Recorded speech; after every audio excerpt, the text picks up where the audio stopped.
ये स्वादिष्ट पिठा तैयारी करने पे बिरी चाउलर आवश्यकता नहीं। इंस्टांट ये पिठा को आप तैयारी करेंगे मात्र 10 रु 15 मिनिट समय लगे। ता सहित गोटे कि 2 बुंदा तेल भी पिठा को आप बनई पारे। तो बहुत ही हेल्दी रेसिपी। घरे जदि चूड़ा अच्छी ये पिठा को आप निहाती भाव में ट्राए करूँ। पिठा एत सुपर सफ्ट होगी तैयारी हम जे पार्टी पकईले जमी मिल जाना बस से टाइप ही तैयारी हम। आपड़ ये पिठा देखिए कि जापे यहाँ केते सफ्ट होगी तैयारी होती बहुत बढ़िया टेस्ट लगे। निहाती भाव में ट्राए करेंगे से वीडियो को एंड जाए देखो। रेसिपी पसंद आसिले प्लीज़ वीडियो को लाइक शेयर करदे। चैनल नुआ थे सब्सक्राइब करने। फेसबुक पेज रे देखुले निश्चित भाव में फॉलो करनियंतु। चलतु स्टार्ट करबा आज रेसिपी। ये पिठा तैयारी करबा पई एठी हमें चूड़ा नबा आ ए पिठारे चूड़ार परिमाण अधिक रहइबो। सेति पई मु एठी 1.5 गिना चूड़ा नै गली। प्रथमे गोटे गिना नेले आ हाफ गिना नै जिबा। एठी मु व्हाइट चूड़ा नै जे या जगह आपण रेड कलर जो देसी चूड़ा आसे ना ताकू भी नै परिबे। एबे हमें चूड़ा को 2 रु 3 थर भल भाव में धोई दबा। चूड़ा को धोई सारला परे एथिरे जेमति पानी रहिबोनी तार एक्स्ट्रा पानी टाको हमें बाहर कर दबा। हेले पानी रो मेजरमेंट आपण माने जानीपारे ये केते कौन पानी रहिबो। तो चूड़ा को बहुत बढ़िया से धोई सारला परे तार एक्सेस पानी टाको मु बाहर करदेली।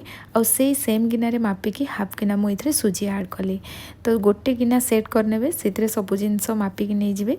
पिठार जो टेस्ट ना बहुत बढ़िया आसो। तो मुझे सेम गिनारे ही मापिकी ये 2 गिना पानी देदेली। नख उषुम्र पानी दबा हेले एटा बहुत जल्दी बतुरी जीवो। या बतुरीवाई 3 मिनिट पाखापाखि छाड़देवा। और 3 मिनिट भितर चूड़ा सुजी बहुत बढ़िया से बतुरी जीवो जेहेतु आम नख उषुम पानी देइछंती। या कवर करके मु साइड रे रखीदेली। सेति भितर चलतु आम नड़िया को रेडी करनबा। नड़ियार ब्राउन पार्ट को बाहर कला परे या मु पूरा छोट छोट पीस रे काटिदेली कि आपण नड़िया को कोरी पारिबे। जदि या छोट छोट पीस रे काटिदेबे कि नड़िया कोरा नेबे हेले चूड़ा सहित यहाँ बहुत बढ़िया से मिसीज मैंने पूरा फाइन पेस्ट हो। तो एपटे चूड़ा बहुत बढ़िया से बतुरी जाइए। यहाँ आम ग्राइंडर जार ऐड करवा। ता सहित ये हाफ गिना दही देदेबा। से सेम गिना मापिकी मु हाफ गिना दही नहीं गली। गिनारे दही लगी 2 चामच ये मु पानी दे ये पानी को आम चूड़ा ऐड करदे। ता सहित ये मु नड़िया भी पकईदेली। एबे यहाँ ग्राइंडिंग करके नहीं आसवा। ये चूड़ार बैटर को आम टिके पतला रखा। नॉर्मल आप चूड़ा चकुली तैयारी कला बेले जेतिकी बहलिया रखती ता अपेक्षा यहाँ टिके पतला रमर पिठा गुड़ाक पूरा सफ्ट रही। मु आउ हाफ गिना ये पानी दे यहाँ पुणी ग्राइंडिंग करके नहीं आसली। और बैटर कंसिस्टेंसी देखो ये टाइप रहा पूरा फाइन पेस्ट होकर बाटी होती। आप देखिए जापे पूरा चिकन होकर बाटी होगला। एवं आम यहाँ गोटे जगह को बाहर करनबा। और चूड़ा जेहेतु अधिक थिला से गोटे थर ये बाटी है। जो नेक्स्ट आमर जो चूड़ा अच्छी ना ताकू आम पुणी ग्राइंडर जार ऐड करदे। तो मु नड़िया भी अल्प रखी ताकू ग्राइंडर जार देदेली। चूड़ा को देदेबा आम ये पानी ऐड करी या ग्राइंडिंग करके नहीं आसवा। ये चूड़ार बैटर रेडी हो गला।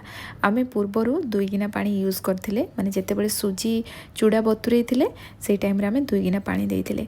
1.5 गिना चूड़ा हाफ गिना सुजी 2 गिना पानी नहीं। और जितेबाला यहाँ आम ग्राइंडिंग कले गोटे गिना टोटाल आम पानी यूज कले ता माने 3 गिना पानी ये यूज करछंती। तो ये बैटर कंसिस्टेंसी मु आपन को देखैली केती कौन रही। तो ये बैटरटा ना पूरा चिपचिप न हो से अल्प आम खाइबा सोडा पकईदबा। ये मु छोट चामच रे चामच 1/4 खाइबा सोडा नेली। जेहेतु मुझे अधिक परिमाण रे बैटर तैयारी करछि से अनुसार चामच 1/4 खाइबा सोडा नेली। जदि कम क्वांटिटी रे तैयारी करथुबे 1 पिंच कि 2 पिंच भलिया खाइबा सोडा पकेबे। खाइबा सोडा देला परे इथे अल्प टिके आम पानी पकेबा। ऊपर ऊपर भल भाव में मिसेला परे तापर बैटर रे याको भल भाव में मिक्स करनबा। आ 1 रु 1.5 मिनिट पाखापाखि ये बैटर को आम भल भाव में फेंटी नबा। बैटर रो फाइनल कंसिस्टेंसी ए टाइप रो रहिबो। तो ये आमर बैटर रेडी हो गला। एबे चलतु पिठा तैयारी करबा। सेति मुझे कड़े गरम कर देइथिली। कड़े भल भाव में गरम होला परे इथरे मु तेल लगेदेली। प्रथम तो मुझे तेल लगेदेली किंतु आग को आम खाली एमती कड़े रे भी तैयारी कले पिठा बहुत बढ़िया से तैयारी हम। एथिरे 1 टंका बैटर पकेला परे याको आम कवर करनबा। पिठा जमती बहुत बढ़िया से कुक हो जिवो। तापर एथिरे मु अल्प घी पकेली और गुड़ पकेली। घी ये ऑप्शनल अच्छी। जदि आपको फ्लेवर पसंद नहीं यहाँ स्किप करेंगे किंतु देले भल टेस्ट आसो। और ये पिठा को एमती जदि गुड़ घी टे पकईदेवे मझे खाली ही एमती खाईपारे या सहित किसी दरकार ही ना। तो ये मु घी गुड़ टे एमती पकईला अंपट साइड रू एपटे आणिकी सेट करदेली।